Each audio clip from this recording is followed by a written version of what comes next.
Ni ndugu mpenzi msikilizaji wa Ajira Update, na leo hii tumepokea swali.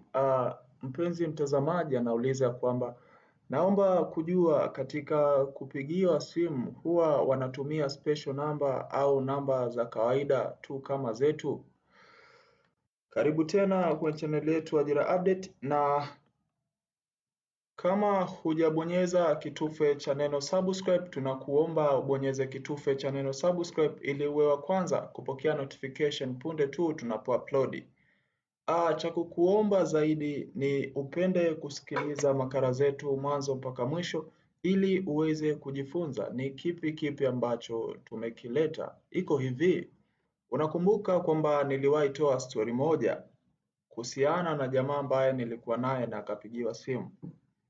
I'm not a professional, lakini naamini ninauelewa zaidi yako, umenielewa?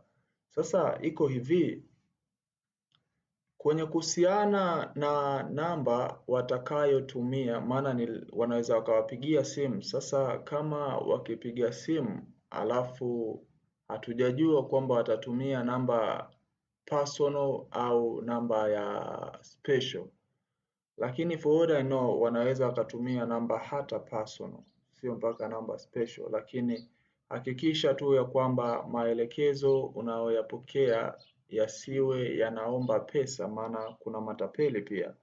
Kwa maana hiyo hakikisha kwamba maelekezo ambayo utakuwa unayapokea yatakuwa hayaombi pesa. Hamna mtu ambaye anaweza kukupigia kukuita kwenye usaili alafu akuombe pesa au akwambie tuma sijui kiasi fulani sijui nunua hivi. Hapana, epuka matapeli. Lazima wakuelekeze kwenye kituo ambacho unajua kabisa hapa ni sehemu salama, umenielewa? Kwa maana hiyo epuka sana matapeli. Wengi kipindi hichi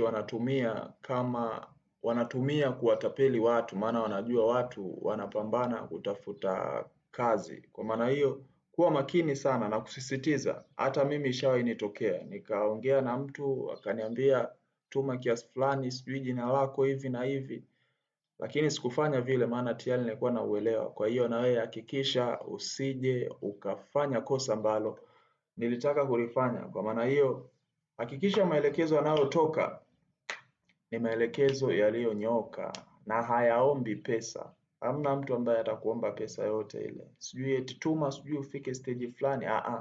Haiko hivyo. Kwa hiyo kuwa serious about life, anything. Lakini cha kuomba utakapopigiwa simu na mtu yeyote, ongea kwa heshima. Lakini nakumbuka pia kuna mtu aliniambia kuwa makini sana, maana namba yote mpya ikiingia jaribu kuipokea na uongee naye, kwa sababu umeshatuma maombi ya kujiunga na JW. Kwa hiyo ukipigiwa na namba yote mpya usiache, ipokee. Na kushauri ukipigiwa na namba yote mpya ipokee, ongea kwa heshima, maana hatutambui kwamba anaweza katumia namba special au namba ya simu ya kawaida kama zetu. Kwa hiyo tuwe makini tu, tuepuke matapeli, tujiandae ipasavyo. Nafikiri huo ndo ushauri ambao umenyooka, hauna longolongo. Chao, share na ujumbe huu kwa mwingine kama umekusaidia, maana matapeli ni wengi. Asante.